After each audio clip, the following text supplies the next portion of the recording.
नमस्कार, मैं हूं कुलदीप कुमार राउत और आप देख रहे हैं फॉरएवर न्यूज।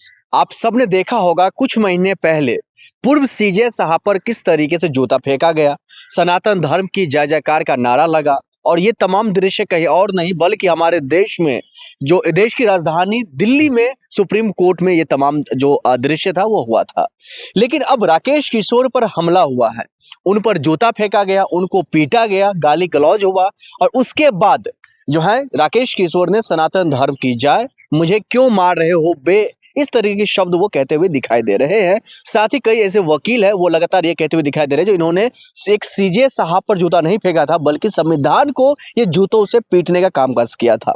इसी पर चर्चा करने के लिए हमारे साथ शर्मा जी मौजूद है। शर्मा जी, आपका बहुत बहुत स्वागत है।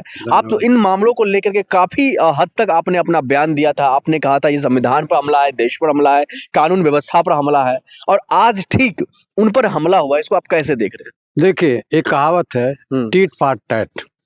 जिस तरह से इस वकील ने माननीय सर्वोच्च न्यायालय के चीफ जस्टिस के ऊपर जूता फेंका तो कानून पर धब्बा है।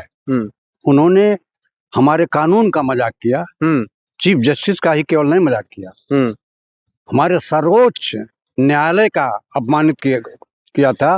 वहां भी सनातन धर्म जिंदाबाद बोला था। और जब जूता फेंकने के बाद भी सनातन धर्म में नहीं कहता है कि किसी को आप अपमानित करो, किसी के ऊपर जूता फेंको, किसी के ऊपर चप्पल फेंको, किसी का बुरी तरह से गाली देकर के अपमान करो। हमारा संविधान इसकी इजाजत नहीं देता है।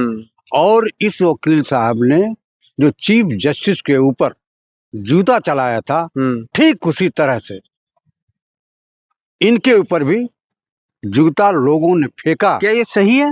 ये वकील साहब पर जो जूता फेंका गया सही नहीं है। लेकिन जब उन्होंने चीफ जस्टिस के ऊपर जूता फेंका था, उसको सही ठहराने का प्रयास किया था, तो ये भी मैं आपसे फिर कह रहा हूँ कि टीट फॉर टैट, जैसे को तैसा। तो इनको भी इनके किए हुए गलत कार्यों का इनको जवाब मिल गया कि इस तरह से जिस तरह से तुमने अपमानित किया, अब उसी जूते और चप्पल से तुम्हारा भी स्वागत हो रहा है। लेकिन कल जो दृश्य ककरडुम्मा कोर्ट में देखने को मिला था तमाम वकीलों के बीच में, कहा अब दूसरा पक्ष के तौर से ये भी कहा जा रहा है अगर कोई जूता फेंका गया, अगर हम भी उन पर जूता फेंक करके अगर मारते हैं, अगर हमला का जवाब हमला से देते हैं, गाली का जवाब गाली से देते हैं और जूता का जवाब जूता से देते हैं, ये संविधान में कहाँ लिखा हुआ है? लेकिन मैं आपकी बात मानता हूँ कि किसी को अन्याय से नहीं काटा जाना चाहिए।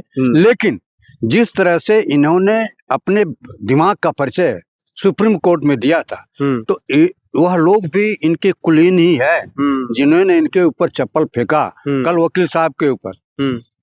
तो इनके कुलीन है, ये एडवोकेट है। तो एडवोकेट की परिभाषा, एडवोकेट की बात एडवोकेट ने समझा, वकील ने समझा, तो उनको उसी चप्पल से जवाब दिया जिस चप्पल जूते से इन्होंने माननीय सर्वोच्च न्यायालय का अपमानित करके किया था।